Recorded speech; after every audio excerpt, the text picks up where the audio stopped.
Are you ready to discover how establishing healthy boundaries can set you free and create a path to living your best life? That's up next.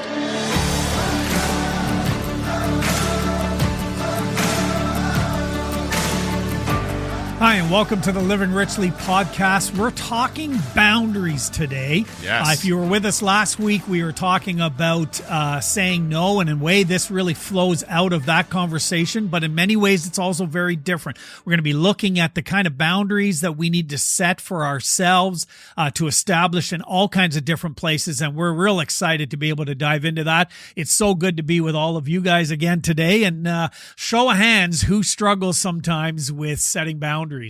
Not me, but I've read about it. Is that right? Yeah. Yeah, I've read a lot of articles about it. you. Apparently, it's a real problem for people. Yeah, it is. Well, what have you read? Tell me about what you've Put me read on the and spot. maybe make it personal. Right out of the gate. Eh? No, let's face it. Boundaries are a natural part of the universe. When you think about it, nations have boundaries, cities have boundaries, your house and the property that your house sits on has a boundary. It defines where one thing starts and another thing, or one thing ends and another one starts. And when we think of that in relation to actually setting boundaries in our lives, the reason it's necessary is often we can't tell where one thing ends and another thing starts, and we kind of get lost in the shuffle. Yeah. What about for you guys? What comes to mind when you first hear that phrase, setting boundaries? For me, it's like empowering now, but it's taken me a long time to get there. It doesn't mean I've mastered the art of setting boundaries, because I haven't, but it's easier for me now. For me, that's a healthy thing. Like, it's like going to the gym for me. Setting a boundary for me now is giving myself permission for whatever is needed. So for me, I see it. Yeah, I see it in a positive way now. Yeah. For me, it used to relate to boundaries used to mean guilt and barriers. And now it's more about self-worth and self-love. Yeah, it's like, again, going back, we're all talking similar language here, shifting the thinking that boundaries are a negative. I'm setting boundaries because I need to say the no. I need to keep you out, or I need to, protect, to boundaries being a positive. Is by having boundaries in my life, I can thrive. I can live more freely, because I know exactly where I'm going within those boundaries. Yeah. We think of, I think of how long I lived as a slave to the other people's expectations. All right. We talked about people pleasing so much in the last episode, and living my entire life trying to make other people happy while I was miserable on the inside. And if I had been given $100 for each time people throughout my career said, Eric, you need to slow the fuck down. You need to get a hobby. You're going to burn yourself out. Well, 3 burnouts later, I finally start to wake up to something's terribly wrong here. As a chronic overperformer, a recovering overperformer, I wish I would have learned this, the importance of setting boundaries much earlier in life. And it's something that's certainly come to me later in life. Yeah, I think for boundaries are like another tool in your toolkit, right? To help you sort of, we talked about this a little bit too in the last episode, but on filling your cup. So boundaries allow you to fill your own cup. So, and it's, I think we think about boundaries as these big walls, and it's not, it's just creating a safe space for yourself to nurture yourself so that you can then give back. So boundaries to me are like, I just see them in such a positive light now. Yeah. And yet they're not experienced like that by many people, right? Especially if you haven't had them, and you have lived your life according to the shoulds, musts, and have tos, and people are used to you showing up in a very accommodating, people-pleasing kind of way. As soon as you start to push back, and I say the word push back, it feels like you're pushing back, and all you're doing is actually finding yourself in all of the noise and finally saying, this is not for me. But let's face it, boundaries for a lot of people, you use the words, and it does have a very negative connotation. I think, and you tie it into work here. It's interesting. When I think of boundaries, I sometimes will think of even a river flowing, the banks of a river. Right. If without the banks of a river overflows the banks, it the force of it, the focus of it, the movement of it all slows. Right. It all lessens, right? Yeah. It is not as powerful an entity when it's overflowed the banks. It becomes a lake. It becomes a swamp. Or swamp. Swamp is probably a better word for that. But those river banks keep you. And so when we have these boundaries in our lives, it keeps you focused and it keeps you moving in the right direction. I had a guy a long time ago. I was probably 15, 16 years old. At that point in time, the whole world was black and white. Isn't it though? It's always black and white. Or is it shades of gray? It was just black and white TV. No boundaries there. And he used to talk about, he used the analogy of the racehorse with the blinders on. Right. And this was a spiritual guy, and that would be his prayer at times. His prayer was, God, help me to put the blinders on from all the distractions so that I can stay focused on where I'm going in the direction I want to go.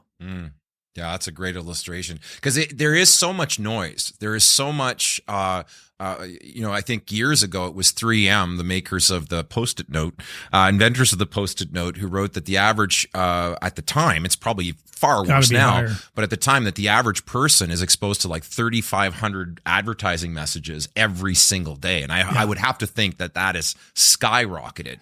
And so our attention is being pulled away from us, and often pulled away on things that are meaningful and things that are important to us, like family and work and career and hobbies and the rest of it. But if we don't figure out how to create blinders, if we don't create how to filter out the noise, no wonder we feel like, you talk to the average person. I saw a study that was done January of 2022 by HR Reporter magazine that at the time was reporting that 1 out of 3 Canadians is burnt out. Currently burnt out. We're reporting burnouts. High. 1 out of 3. That means in this group, one of us is burnt out, at least. Probably you. No, I'm good. I've had 3. I've had my fill. Tied for first. Like your turn. Wendy's No, Wendy's the champion. Gold medal. Go team. Go team. Right? It really, you're right. So maybe let's talk about the challenge of the challenge of setting boundaries in different kind of parts of our lives, and in a way, I'm going to compartment. Even though all of this it all flows into each other, to compartmentalize a little bit of this into maybe some work, some of the boundaries that we have to figure out and establish with work, and some of the boundaries we need to figure out with family and in those close relationships, and then boundaries that we need to set that really have to define ourselves as well, because I think it's important to put those boundaries in place. This is we debated this as to, is this a subtopic of last week's about people pleasing? And I think the reason why we decided to do this as a completely separate episode is, well, it is too big. People pleasing is an element of, we need to set boundaries when it comes to how we say no. Right. But that's just one piece of boundaries. There's so much more to that. So let's talk about it in the context of some of these different roles that we play. And maybe let's start with the one that is probably the most difficult, and that is the family relationships. What are some of the challenges that the three of you have experienced when it comes to setting boundaries in those closest relationships? And then what are some of the rewards and the benefits of doing it? Is it bad that when you say what are some of your challenges, I the first word that came to my head, relatives. Yeah. But it's true. Right? It's so true. Yeah. And just hearing you say that, I could already feel my stomach start to turn a little bit. And it's not from nerves talking. No. It's the boundaries of family, certain friends, where you or I have had to be very deliberate and intentional about where my energy goes. So, your energy flows where your energy goes. And we all have people in our lives where you could spend a week with some people. You could spend a day with some people. You could spend an hour with some people. And some people, when you see a text come in from them, you just don't want to respond at all. Don't. Right? You don't. And I think like what helps you sometimes get to the boundary is ask yourself, like, what are you comfortable with, right? Like how much time do I want to spend with this person? And then commit to what that looks like for you. And then it almost gives you a bit of permission to set the boundary, right? To say, like, you're not telling them necessarily, I only want to see you twice a year, right? Like, we're not communicating that. That's an internal tool. But if you do that to yourself, it almost gives yourself permission. So that, no, I set that boundary. Okay, I'm committed to twice a year or whatever that is. I find that it sometimes helps a little bit. Absolutely. And yet as soon as you say that, like I think immediately of the backlash or sort of the responses. That seems really selfish. That seems really self-centered. You're deciding, right? And yet we've been shifting the language. It's not about being selfish. It's about putting yourself first, putting your own oxygen mask first, and coming to a place in your life where you recognize and realize that I no longer have space for things and people in my life, perhaps, that don't serve me well, or that are toxic to me, or that when I'm around them, it's not a good thing. And I get that that's a difficult place to come to. And this is where it's kind of easier with friends because they're not related to you. But let's face it, think of the people we talk a lot about on the show about your first formation and your family of origin, and how you can leave home. At some point, we all leave home, but home follows us around. Those dynamics follow us around.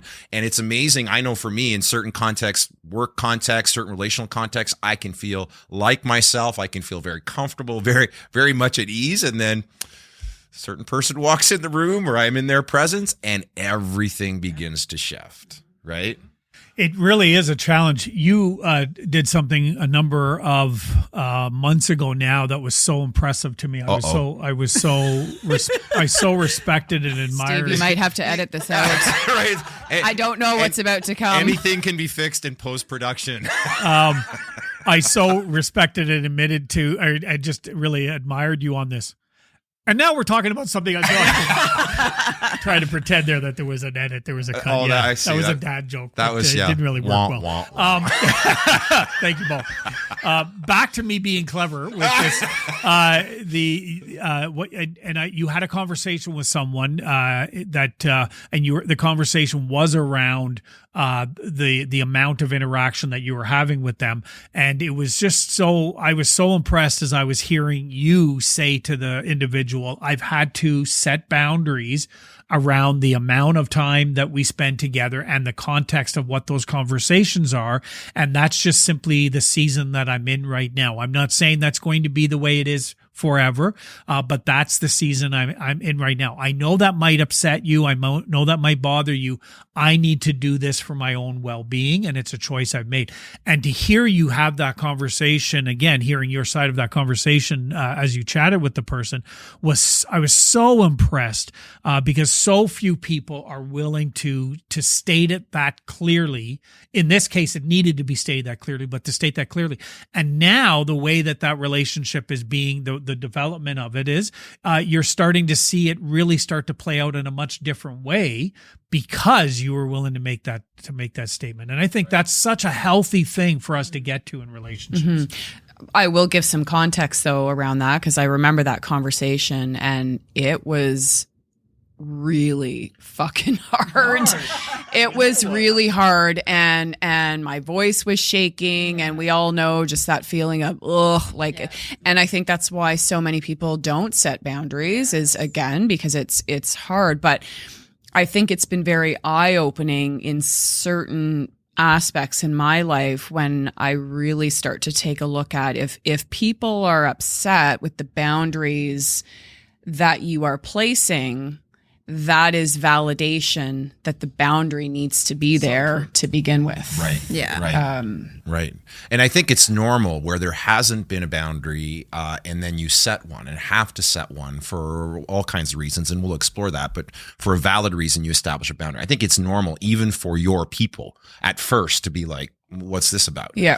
Because again, it's why you have exactly. You have fundamentally changed the dance. And when you fundamentally change the dance, as any one of us begins to change how we show up in the world, the people closest to us don't quite understand that. They're not inside my head. They're not, thank God. They're not, in my head or my heart. No, seriously, thank God. Seriously, thank God. Yeah. You don't know the half of it. But you're like, we often think, well, they should understand. Well, part of our job, and I think establishing boundaries, is to communicate as best we can why we're doing it, not as a justification, but as an explanation. I mean, just in the world of change management, in the world of business, we'll say to people, listen, you can't just implement change. Even if it's the right thing to do at the right time, you better explain what you're doing, because you're changing the game. And I think sometimes we have some work to do there. What do you guys think about that?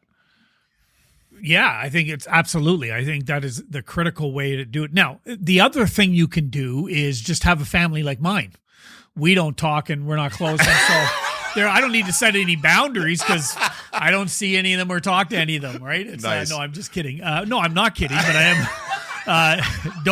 Don't follow my example. Yeah. So basically, just live as a hermit. Just live as a hermit. No, but it is, yes. I think that notion of being able to explain and give reason and rationale, it serves the right purpose and helps people, because ultimately the goal when you're setting boundaries is you're doing it for yourself, for your own mental health, for your own sake.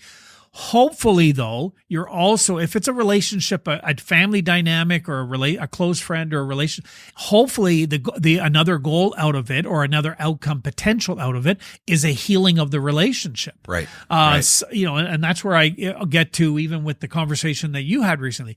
You start to see shift in understanding. Okay, so let's try this a different way. I've changed the dance. Do you want to explore what that new dance looks like and how we're going to show up for each other as a result of where we are today? Right. And I can think of some close relationships and friendships that I have where even some of the joking or some of the behavior, I'm not comfortable with that anymore. I choose not to do that. And now you've done that with friends me. have shifted. We did that in a number of years Because if there's ago. anybody that's going to go over the line, cross the line, we know it's me. Never. But yes, we've talked about that. I remember, and again, your close friends. I remember one of the boundaries that I had, and a good friend of mine, John, we know John. Love John. Yeah. We've talked about John before. We use his cottage oftentimes for, strategic thinking around different things. And I remember back 10, 15 years ago, again, you know the story of my dad. My dad wasn't a part of my life. And I was very insecure when it came to doing things like mechanical things or stuff like that. And some of the guys in the old biker world, they kind of make jokes about that. With my close friends, I remember sharing with them one time, I'm really uncomfortable and don't enjoy it when you joke like that because of where I come from. It's an insecurity. I would appreciate it if this was an out of bounds or off limit topic for you to joke about. And it was amazing to me how those key people, John being an example of that, made that decision. And the years that I've known him since, he's never once made a joke about that. In fact, the opposite. If he's doing something that he thinks, maybe Rob's not going to be able to understand how to do that, he approaches it from, hey, you probably know how to do that, but why don't I want to walk you through how I'm doing this instead. I love that. Right. So that's where but it needed to happen was I set a boundary.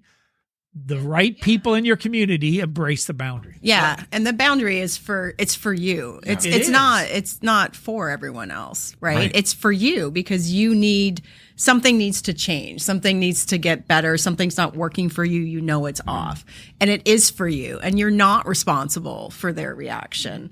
Yes, you're mindful. You're not wanting, we talk about the people pleasing, not wanting to hurt them, but you're not responsible for how they're going to react.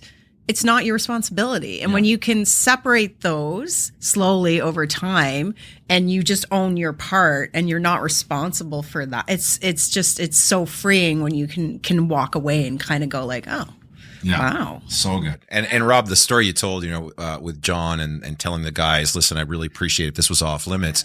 It's funny. We've come to call that setting a boundary when in reality, what you were expressing is your need. Right. What do I need from you in this moment? But I think we're so bad at that. I think we struggle so much with telling people what we need, because we're so, again, the people pleasing thing, we're often just focused on what they need, that our voice, our needs almost don't even make it into the equation. But learning to, I know some folks are just really uncomfortable with the language of boundaries. I'm like, how about we just change the language to letting people know what you need, when you need it. And if something's not working for you, to say, hey, listen, this is what's so for me when this happens, here's what I need from you. And I think, again, your people, your true people will respond the way John did. They'll go, okay, I didn't know that. Thanks for letting me know. And we'll make best efforts to adjust, right? Well, and from a relationship perspective, I think that's even harder for people. And it's something that we've tried to be very intentional with. And I'm very open and transparent that I am very much the type of person that will shut down, and I will not communicate my needs, because I will deal with it on my own. And I am learning, and you've been great at this, and just opening up that dialogue of communication where, I'm working at getting better at communicating. This is what I need. And it doesn't always come out nice and flowy and pretty, but it's being able to articulate that. And we talked a little bit about this in the last episode. How do you get better at that? Yeah. Practice, and it's,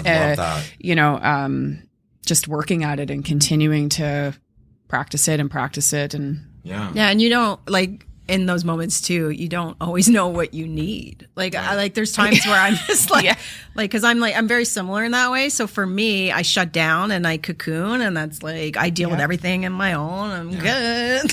Very much a woman thing though, right? And then with men, it's how can I fix you? How can I fix it? Yeah. What can I do? Well, we don't talk about our needs very much. We don't talk about our private pain very much. And all the studies, it's actually sad, the level of, the rate of suicide among men being much higher. And I think it's because men really struggle to talk about their private pain, right? And learning to express it and learning to say what we need, I think, is so important to that. Actually expressing your pain and being honest with yourself is not weakness. It actually takes great strength and courage. Yeah. And no, you're not always going to know what you need. Be okay with that. Right. Because that question, you often well, what do you need? I don't fucking know. I don't know what I need. Right. Well, sometimes it's a question. It's a set of questions that Sherry helped me with, and I practice it as often as I can. I still fall into fixing mode. That's my nature to want to help is so strong, and I think as men, that's kind of our go-to is let's fix it, right? And often that's not what's needed. But slowing down and simply asking the question in that moment. What do you need from me right now, and how can I help? And sometimes you can help by just giving me some space to sort this. Okay, right. And when you're ready, I'll be there. That was us last Friday. Yeah. I didn't have a great day last Friday. I had a complete meltdown in front of my clients at work. Just the overwhelm, not setting boundaries clearly. And me being very much wearing my heart on my sleeve. So of course, I come home and he wants to fix everything, make everything better, but just in a way of how, what do you need? I don't know what I need. But then, just. That was a real accurate portrayal of the conversation. That was it's a reenactment. It's a reenactment. Film at 11. But then just knowing I'm here when you're ready, you take the space you need. But we've had enough of those interactions where he knows she just needs to not talk. She just needs to be right now. Yeah. She just needs to process. And then she will come and talk to me about what she needs when she's ready. Yeah. So, and that ties into then, I think one of the great principles to apply when it comes to setting boundaries within relationships, family, and that is, if we're going to set a boundary, we need to be able to communicate what that boundary is to the people around us. We sometimes, sometimes, yes. Yeah, sometimes we can't. No, sometimes you can't. But when you can, to express it so that they are then able to adjust to that boundary for you. We can't get frustrated when somebody is still, when they're kind of pushing against them. I set a boundary and they're pushing against it. Well, if you didn't explain to them what you need, how are they supposed to know that? And you're right. It's sometimes, because in some cases you can't share with them the boundary depending on what the relationship is. Well, I won't share who the person is just to protect the innocent, obviously, but it's a relative of mine, and trying to do this work of carving out a better, healthier relationship, and multiple attempts to have conversations over the years, right, saying here's what's so for me. When this happens, makes it really hard for me to interact with you, and you just realize that some people just aren't there yet. So in those cases, I think the attempt is worthy of effort, but sometimes you just have to accept that that's where the other person is at, and that, again, are your expectations in line with reality? Are you expecting something from them that they're just not? That's just not who they are. They're just not ready to give you that. Then that boundary becomes a personal one. It's a personal boundary of how much time do I want to spend with this person, how much exposure, right? All of it, because ultimately, if the interaction with that individual, those individuals, is unhealthy for you, you're not doing yourself a service, right? One of my favorite quotes is, frustration is misplaced expectation. Yes. So anytime I'm frustrated, it's, why are you frustrated? Well, my expectation was that they were going to say this, do this, never get respond to frustrated. this. No, neither do I. Never. I have lots of them. Rob's shaking his head going, yeah, I work with you, buddy. No comment. What about so many, if not most of our listeners, including ourselves, are trying to balance out personal experiences and then our work experiences. Where do boundaries fall into place when it comes to the work experience in our professional lives? What are some of the challenges that you guys have faced or dealt with when it comes to setting boundaries at work? It's hard. I find it harder at work. I'll wear the female lens. I think it's harder for women to set boundaries in an office environment. Why do you think that?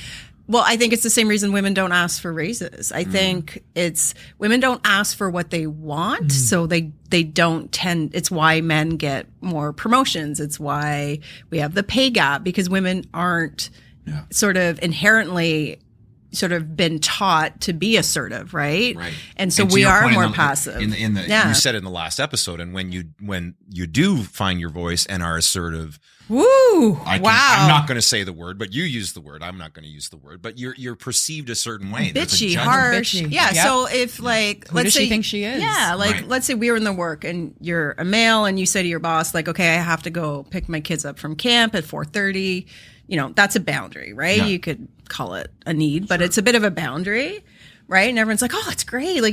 He's such a great dad. He's going to go pick up his kids. And if I say that, they're like, must be nice to leave at 4:30 and go pick up your kids. But that is exactly what happens. And so I can speak for myself. I found it really hard, very challenging, very overwhelming in that setting to have a voice. So it's a bit of what I heard you say was the oftentimes in a work environment, you won't ask for what you need. Is there also a sense, from what I heard with that example there, a sense of that you need to prove something because the expectation is different, or the interpretation of behavior is different for women? Right. So what I'll add to the end of mine is, okay, I have to pick my kids up at 4. I'll be sure to log on when I get home. Right. Yep. Right. Wow. Yeah. Right. Because the perception is, so when are you going to make up that time? Right. Whereas, not you, but if you were and a male in that environment, you wouldn't have to do that. No one would care. Right. But I feel that I have to do that to overcompensate, over-rotate on why I'm taking, half an hour. Yeah. So that's one of so what else? What are some of the other challenges of setting boundaries in a work environment? I would say for me, is feeling like whoever else does whatever is not going to do it right, in terms of, not that it has to be done perfectly, but it's going to need to be redone anyway. So I just might as well do it. Right.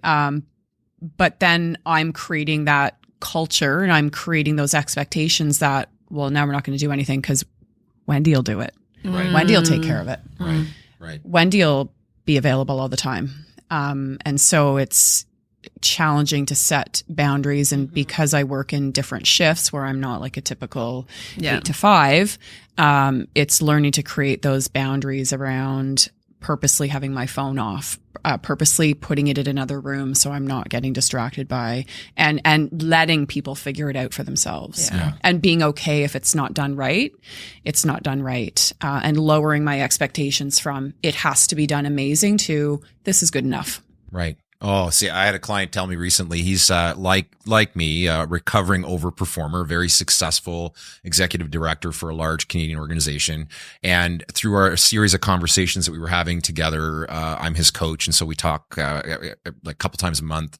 And he made a statement to me. He said, you know what? I think I'm going to try on good enough for a little while. Yeah, I love that. And see how that fits and feels. And I was like, wow, so good. Because for me, the boundary around the work side is more a boundary with myself.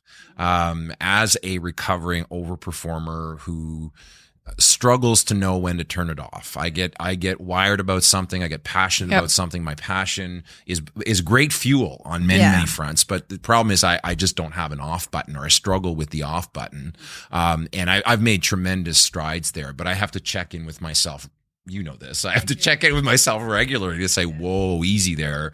Rome wasn't built in a day, and I don't need to accomplish all of this. It can be both a great superpower, but it can also be my greatest Achilles heel. I think another reason 3 burnouts later kind of are a testament to that. Starting to learn. Starting to learn. Thanks. You're starting to maybe you're have maybe an idea. Baby steps. Yeah. Baby steps, Dave. Sorry. Sorry, not sorry. Sorry, not sorry.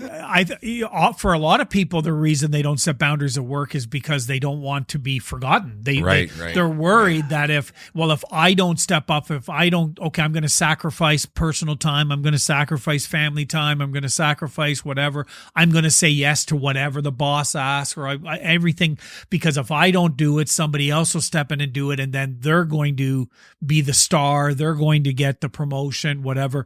And I'm going to lose out on that. And so we almost this fear of how, what will be the end result if I don't continually jump in and do all the stuff that needs to be done.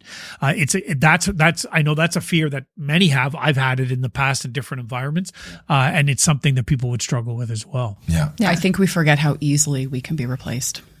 Like in anything. Right. 100%. 100%. When I was working a corporate job in the HR space, and I remember when we went through a big restructuring and layoff, and it was shocking because I had been doing that for 17 years. And not that I would toot about how good I was, but I really liked my job. But my first thought was, they can't run this place without me. Mm-hmm. Oh, yes, we can. Mm-hmm. And just... to your point of, I got to do this so that I'm not forgotten, so that I was forgotten pretty quick. Yeah. Right. Yeah. It's amazing when you leave one world where you think you're indispensable, and then you realize that you're not indispensable. Yep. That the world is not going to come to a screeching halt if you don't keep overperforming and showing up the way that you do. Is that the organization will be fine, the business will be fine, my friends will be fine. We often, again, I think it flows out of this whole worth piece that we've been talking about, that because we're seeking this sense of I'm enough most of the time in our relationships and in the stuff that we do, we overperform on those fronts because it somehow almost meets that need, but it never quite does. I think the more you're clear about who you are and that sense of worthiness, you're less prone to do that. But it's a pretty powerful force. It's pulling at us constantly. Yeah, it really is. So we know boundaries. Not having boundaries is bad. We know that. Is that the executive summary? That's the executive summary. The entire 34 minutes that we've just been recording could have been summarized. No boundaries, bad. Okay, we know that we need to. Having boundaries. We need to good. Wow, that was really good. That was nice. Harmony.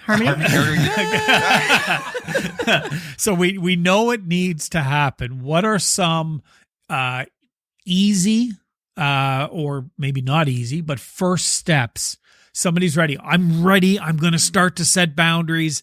How do I start? How do I begin? Learn to tell people to fuck off. No, I'm kidding.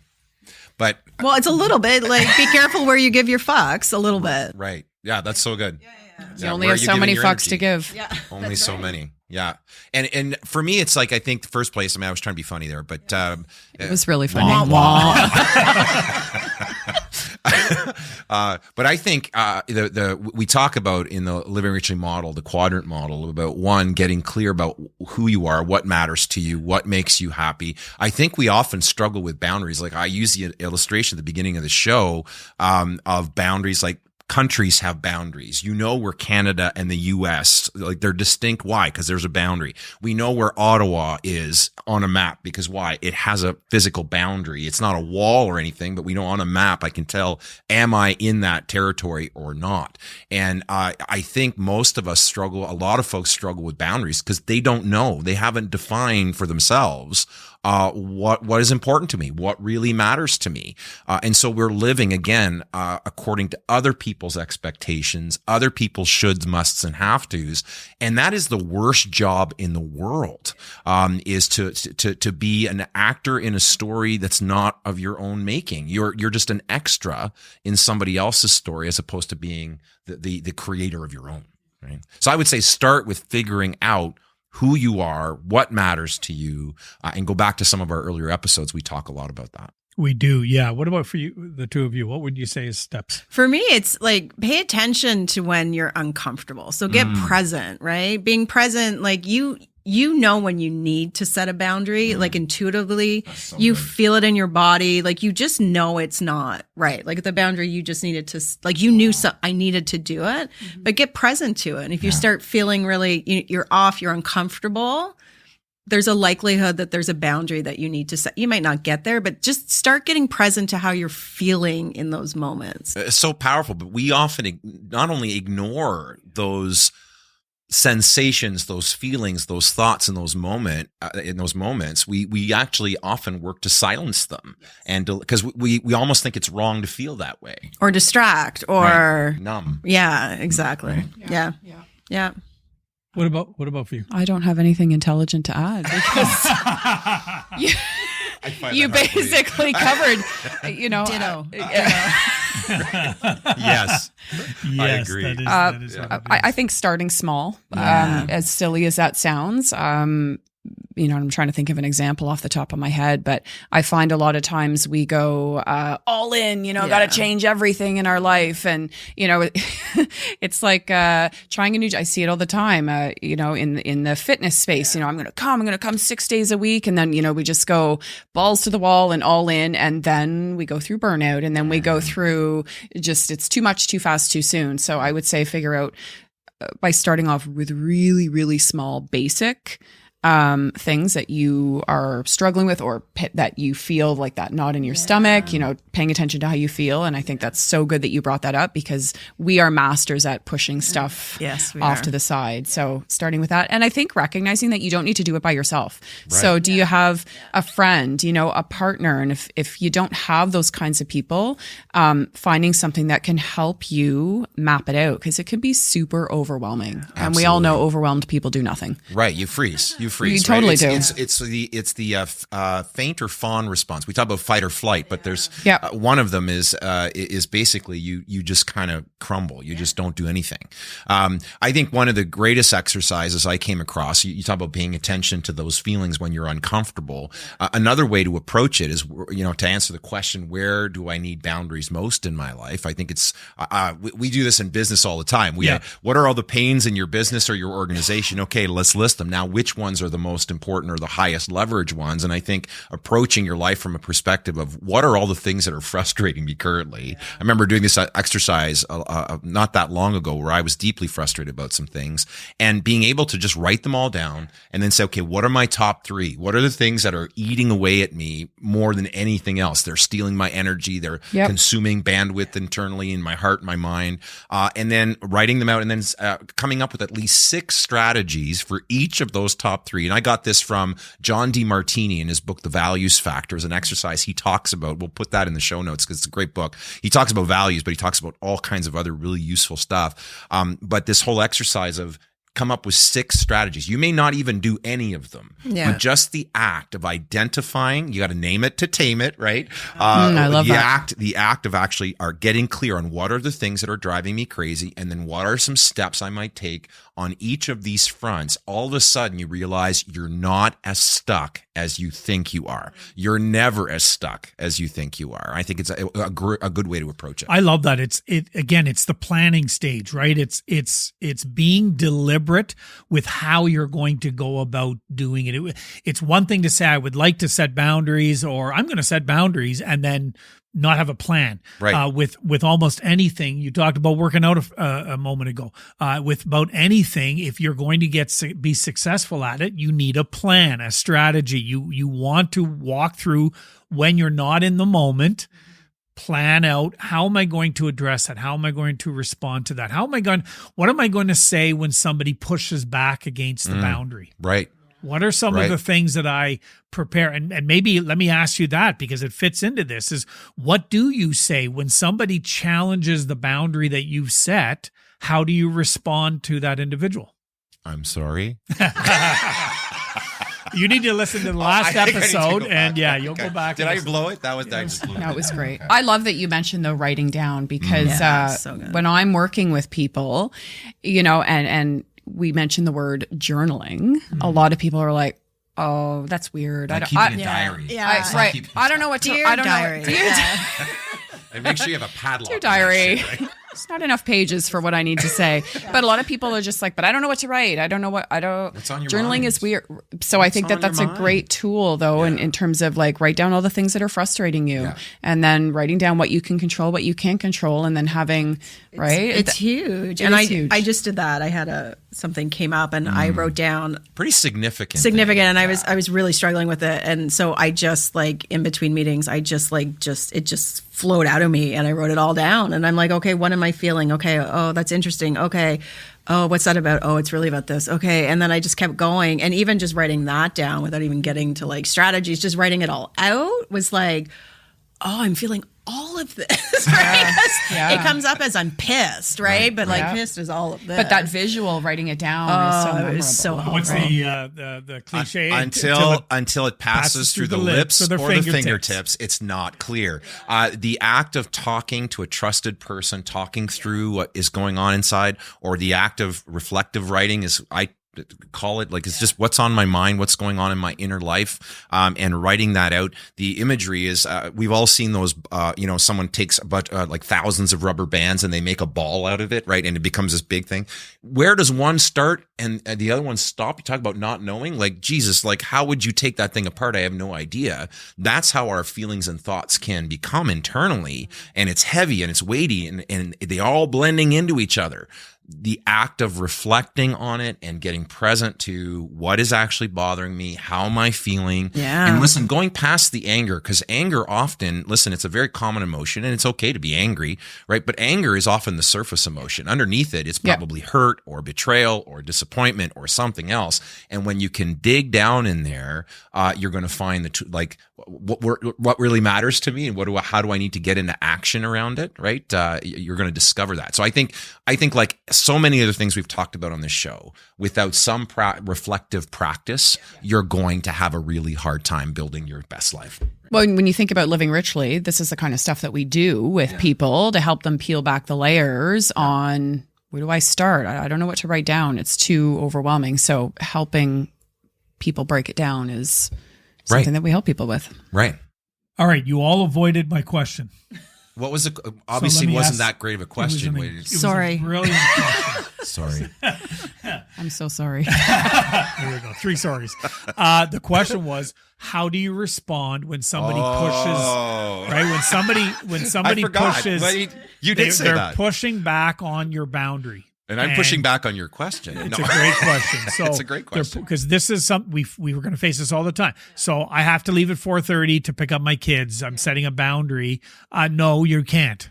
Or, I mean, that's one example. Or, no, I'm sorry. No, I'm sorry. I'm not going to do that on Friday night. I'm going to be staying home, pushing back on the boundary. How do you, have you guys got either some examples, or what do you say when someone pushes back on your boundary? I just try to avoid them altogether. Okay, you just ignore I just go into turtle mode, and I right. go into my shell. That's and healthy. It's very healthy. Yeah. Very healthy. I retreat from the world. Yeah. Right. I think you do need to be prepared not to give a justification, but to hold your ground. And I think, what is the message? Don't wait till you're in that moment, because in that moment, chances are, we talk about when anxiety goes up, thinking goes down. And I think if we haven't thought about if this boundary really is important to us, we need to be ready to come back with why it's so important. Again, not as an sometimes it's just no, it's just no. Right. And that's perfectly okay too. But thinking about that when you're not in a heightened emotional state, like when somebody in the moment pushes back against you, you're probably not going to say what you want to say. Right. Right. You will react. Yeah, you will. And I think too, like I also think you don't have to totally over justify it. I think it is what it is. Like, I have to leave at 4:30. No, you can't leave at 4:30. I'm leaving at 4:30. And that's it. I think sometimes we over rotate to over justify to then overcompensate. So it's standing your ground. Yeah. But in a way, sometimes it's just maybe reiterating what the boundary is. Yeah. Period. Right. Which I think gets stronger the more we practice it. Yeah. Right? And practice. Justification starts to go away more the more we practice what's important to us. Yeah, and it's hard. Like the second it is very hard. Someone who's in your inner circle or you work with really challenges you, your feet better be pretty firmly planted, because it will rock you. Yeah. And I think that goes back to, Eric, what you said, and it summarizes there. If you're not preparing this in advance, right? That's why I asked the question now, is you want to be thinking before you're in the situation where you have to express the boundary or you have to enact the boundary. What's your response going to be if someone pushes back on the boundary? Is it going to be to just simply reiterate the boundary without any other explanation because no other explanation is needed or required?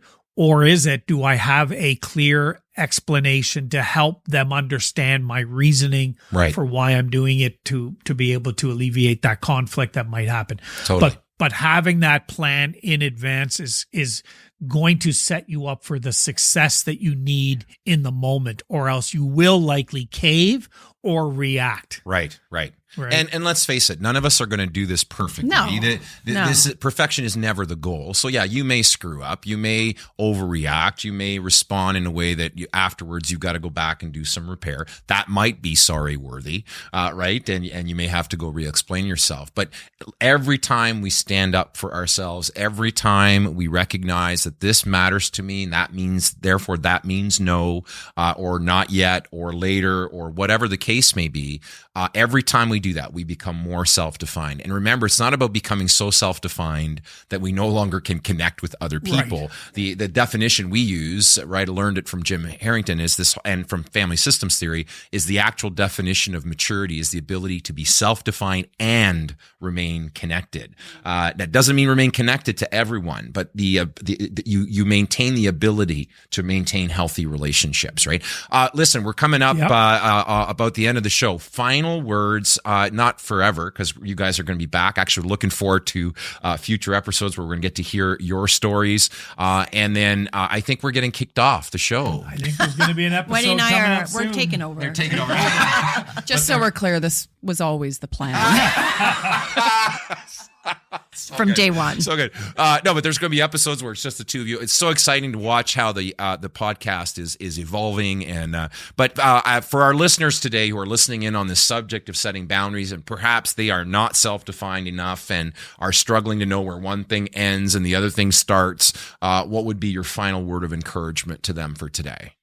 Practice makes better. That's all I'm going to say. Yeah, that's good. I just stole it from Wendy, but ditto. It's just ditto. I think, yes, the practice piece, and then also recognizing that there's multiple layers to boundaries. So every time you are practicing saying no to something, that is one more brick in your foundation of creating the life that you so deserve, but also every brick represents more self-worth, more self-worth. Right. Yeah. Right. And these are building on each other for sure. It gets easier would be the advice that I would give, is that as you start to own your right to having boundaries, it becomes easier to set them and to hold true to them the more that you are practicing and the more that you are establishing that it is building it up. Yeah. I guess what I would add to that is every time you say no to somebody else's unhealthy shoulds, musts, and have tos, you're opening up the opportunity to say yes to something that really matters to you. And that is pretty important stuff. Hey, this has been great. A lot, just so rich, the conversation, and so deeply appreciated. We need your help. One of the things that I am going to ask you to do, we've been a little while since we've asked you to do this, but if you've been listening and been a part of the Living Richly Nation for any length of time, want to encourage you to leave us a review. It would be great if you would give us that, hopefully a 5-star review on one of the platforms. It'll be easier now with the ladies on the show. Yeah, to give us 5 stars. But it would be also great if you not just leave us the stars, but actually put a comment in there. The algorithms of most of these social media platforms, of the podcast platforms, they like that, and the interaction helps this get the message of the Living Richly podcast to more people. So really do appreciate it if you would take 2 minutes just to leave us a positive review on whatever platform you happen to be listening to or watching the Living Richly podcast. Of course, you can go to our website, livingrichly.me. There's all kinds of resources there. We'll link the books that I've mentioned, and some of the other resources from today's show will be found there, as well as all of the other episodes. You can get links to everything that is found there. Like, share, subscribe, get the word out. Again, as Rob was saying, we really appreciate you tuning in every week. And make sure to go to our Instagram channel, livingrichly.me, same as the website, where you can get bite-sized versions of every show, 1-minute clips or less of some of the top moments of each show as a daily kind of motivational piece for you as you're leaning into living your best life. Thank you so much for joining us, and we hope you'll be with us again next week.